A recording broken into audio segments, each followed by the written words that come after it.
My brother Robert Baratheon had raised the banners of Storm's End, our ancestral castle, against the mad King Aerys.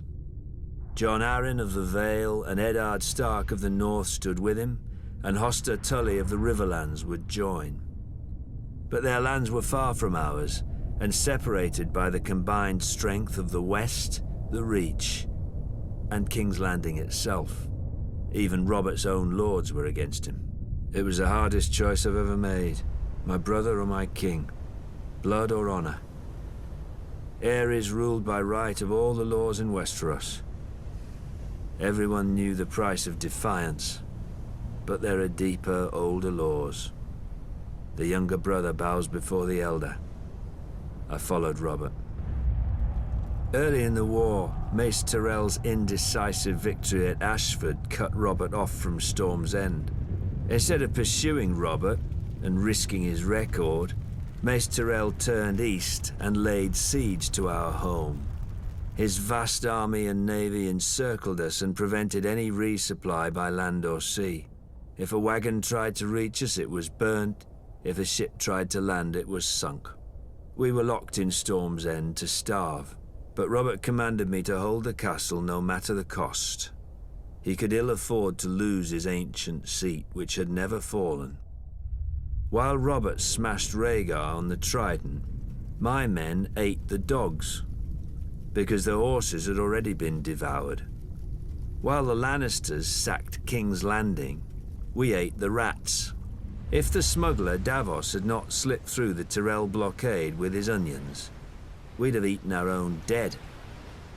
But I held the castle until Lord Eddard remembered us and marched to lift the siege. The Tyrells didn't even put up a fight. And Robert threw a feast to celebrate Lord Eddard's victory. I was sent to the Royal Island stronghold of Dragonstone to deal with Viserys and Daenerys, the last surviving Targaryen children.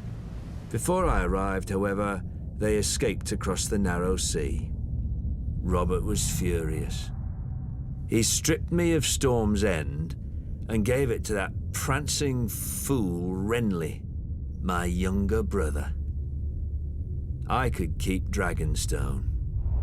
Now Robert is dead, and a bastard pretender soils my throne while the realm fills with schemers and traitors. But the rightful king is coming for them all, and I will not stop until I have scoured this land clean of abomination. The Baratheons say, ours is the fury. I will show them. Fury burns. Though Robert had risked all our lives to win it, the Iron Throne bored him. He cared little for justice, and less for rule. If it weren't women or wineskin, he had no use for it. Without the stalwart Jon Arryn as Hand of the King, the challenge to Robert's crown would have come much earlier than it did. The Iron Islands have never lacked for treachery. They respect only strength, and honor is as foreign to them as the Seven.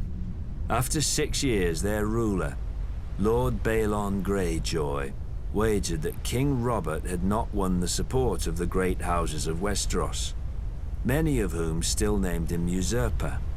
Lord Balon declared the Iron Islands independent, and sent his Iron Fleet to Lannisport. Lord Tywin Lannister was careless, and the Ironborn caught and burnt his ships at anchor. Lord Balon and his reavers controlled the Sunset Sea. Robert then ordered me to succeed where his father-in-law, Lord Tywin, had failed. Beneath Robert's fury, I sensed relief. War he could understand. He would smash Lord Balon as he had Rhaegar. I raised Robert's fleet and sailed around Westeros to the Iron Islands. I set a trap for the Iron Fleet off Fair Isle.